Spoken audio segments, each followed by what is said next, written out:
following weeks were filled with restless energy. Emily couldn't stop thinking about her father's challenge.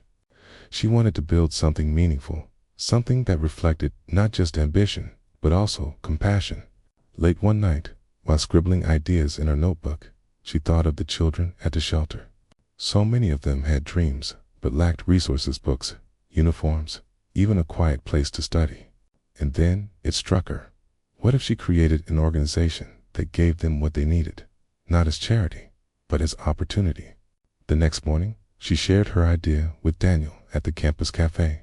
He listened intently as she explained her vision of starting a community-based program where university students could tutor underprivileged children, funded by small donations and local partnerships.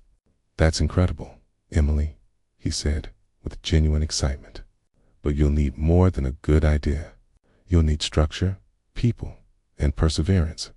She smiled nervously. "I know, that's what scares me." He leaned forward. "Fear is just a sign you're doing something that matters." Emily began small. She gathered a handful of fellow students who shared her passion for education.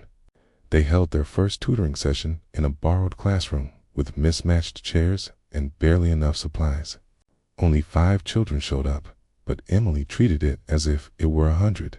She knelt beside Sarah, guiding her through math problems, her voice patient and encouraging. The joy in the children's eyes reminded her why she had chosen this path. Yet success did not come easily. In the weeks that followed, Emily faced rejection after rejection from local businesses when she sought sponsorship. Many doubted her commitment, assuming she was just another privileged girl dabbling in charity. The sting of their skepticism cut deep, but instead of quitting, she pushed harder. She wrote proposals late into the night, refined her vision, and knocked on more doors. Daniel often stayed up with her, encouraging her when her resolve wavered. One evening, exhausted after yet another rejection, Emily sat alone in the campus library. Tears blurred her vision as she stared at the rejection letter in her hands. For a moment, she felt like calling her father, asking him to step in and open doors with his influence. But then she remembered his words. "This is where you discover who you are when there's no safety net." She closed her eyes, took a deep breath, and decided she would not quit. Her persistence finally paid off when a small bookstore agreed to host a fundraiser.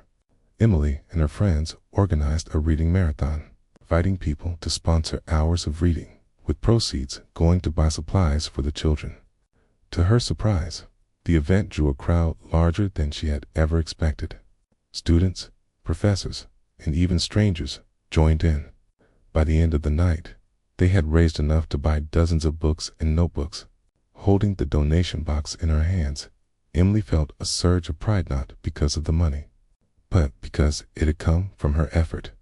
Her vision, when she told Richard about the fundraiser, his eyes glistened with pride. "Do you see now, Emily?" he asked softly. "This is the wealth I wanted you to find. Not what sits in banks, but what you can create with your own heart and will." She nodded, tears threatening to spill. "I understand now, Father. For the first time, I feel like I'm building something real." As months passed, Emily's initiative grew.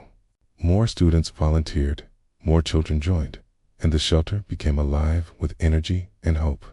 She learned to lead, to delegate, and to inspire others.